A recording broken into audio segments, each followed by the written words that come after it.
Merci de nous accueillir. Merci à vous d'être venu. Vous êtes investi dans un plan de relance sur l'amandier. En quoi ça consiste? On a remarqué qu'il y avait un manque d'amandes de Provence et puis de plus en plus d'amandes qui venaient ou de Californie ou d'Espagne dans nos confiseries. Et on s'est dit, c'est dommage, parce qu'en France, on avait un vrai savoir-faire et un très bon terroir. L'amandier, c'est une culture qui demande des sols drainants et qui craint le gel. Et la vallée de la Durance, ou bien sûr Valençol, est très ventée. Et le vent va protéger ces nuits de froid en maintenant la température autour de 0. On est sur des amandiers en fleurs en ce moment. Qu'est-ce qui va se passer jusqu'à la récolte qui arrive en septembre? Donc là, on est en pleine pollinisation. Petit à petit, l'amande va grandir. Une fois que l'amande sera mûre, on va attendre un peu qu'elle sèche sur pied, sur l'arbre, avant de pouvoir la récolter. On va la ramasser la plus sèche possible, mais après, on va quand même avoir du séchage. Voilà, c'est une opération qui est nécessaire. Et ensuite, on va avoir du cassage. Et on va pouvoir après livrer de l'amandon, c'est-à-dire ce que les gens consomment. À quel moment on sait que tout est mûr? Alors on dit que les amandes sourient, c'est-à-dire que les goffes se sont légèrement ouvertes et donc ça fait un peu comme un sourire. On a l'impression qu'on va secouer les arbres, etc. mais ce n'est pas vraiment une secousse, c'est une petite vibration qui est très rapide et qui ne pénalise pas le système racinaire. La technique scientifique pour savoir quand récolter les amandes. Vous prenez l'amande, vous la secouez, et si elle fait du bruit, c'est qu'elle est prête. Si elle ne fait pas du bruit, c'est que c'est encore un peu tôt.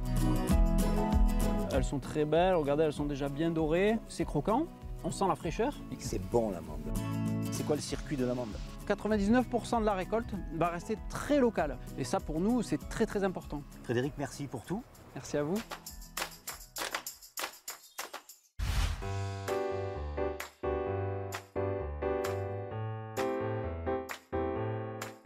Maestro Gianni, bonjour. Oui, bonjour Bruno. Alors aujourd'hui, Maestro, tu as décidé d'associer notre amande à de la brousse fraîche. Oui, et des herbes du jardin. Je vais commencer. 2 cuillères de brousse qu'on va mélanger avec du sel, du poivre. Ensuite, des herbes que je vais ciseler pour rajouter à la brousse. Qu'est-ce qu'on a comme herbe? On a de la marjolaine, du thym, j'ai de la ciboule de Chine, j'ai de la ciboulette, de l'estragon.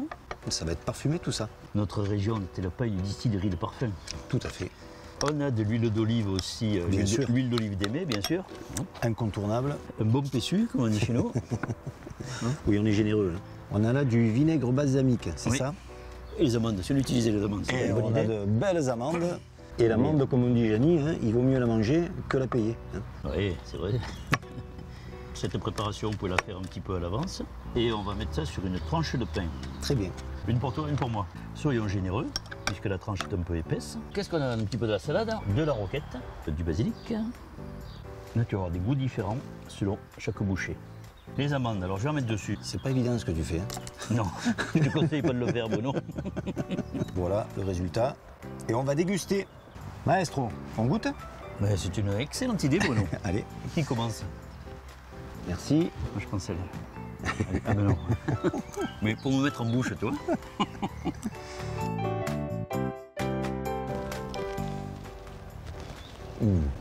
C'est généreux. Il y a du goût. Et parfumé. Merci, Maestro. Être mis à l'amande, je suis d'accord. Hein. C'est clair. Au revoir, les amis.